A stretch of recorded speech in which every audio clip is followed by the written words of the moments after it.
Welcome to my channel. నేను ఈరోజు చూపించబోయే రెసిపీ మామిడికాయ పచ్చడి ఎలా చేయాలా అనే రెసిపీని చూపించబోతున్నాను. చూడండి, నేను కడాయి పెట్టుకున్నాను. ఆ కడాయిలో ఒక 3 స్పూన్స్ ఆయిల్ పోసుకున్నాను అనమాట. ఇప్పుడు ఆయిల్ కాగిపోయింది. నేను పచ్చిమిర్చి ఒక 10 పచ్చిమిర్చి వేస్తున్నాను. చూడండి, ఇది బాగా వేగాలండి. ఈ పచ్చిమిర్చి అంతా దానికి మళ్ళీ కూడా ఎండుమిర్చి కూడా కొంచెం యాడ్ చేస్తున్నాను. ఇది కూడా ఒక 5 మినిట్స్ వేగాలండి.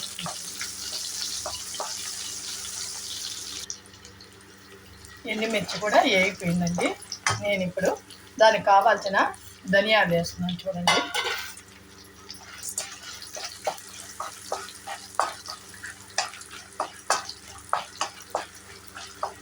ఈ ధనియాలు కూడా ఒక 10 మినిట్స్ అన్నా 5 మినిట్స్ అన్నా వేగాలి.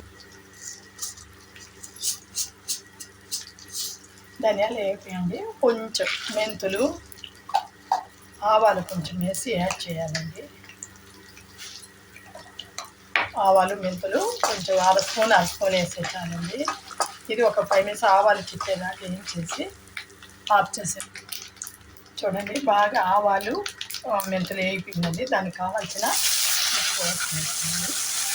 దాన్నాక మిక్సీలో పెట్టేసేయండి. మనం వేయించి పెట్టుకున్న ఎండుమిర్చి పచ్చిమిర్చి ఇలా కొట్టుకోవాలండి. దాంట్లో మనం కట్ చేసి పెట్టుకున్న మామిడికాయ ఒకటి వేసుకోవాలి. మిక్సీ జార్లో ఎట్లా వేసి ఎలా చూపిస్తాం.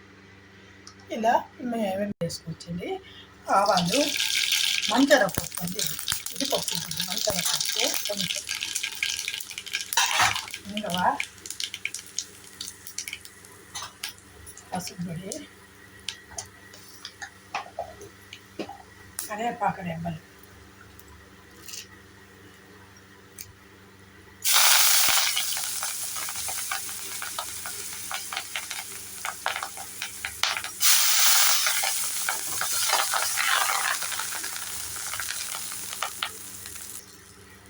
వేగిపోయిందండి కరివేపాకు అంతా. ఇప్పుడు మనము మిక్సీలో కొట్టి పెట్టుకున్న మిక్సీ జార్లో వేసి పెట్టుకున్న చట్నీ వేస్తున్నాం. చూడండి, మ్యాంగో చట్నీ అండి. ఇది ఇలా కలిపి ఒక 5 మినిట్స్ బాగా కలిపెట్టేసి ఆఫ్ చేసేసి మీరు వేడి వేడి అన్నంలో నెయ్యి వేసుకొని తిన్నా టేస్టీగా ఉంటుంది. మామూలుగా దోశకు కూడా బాగుంటుందండి చట్నీ అనేది.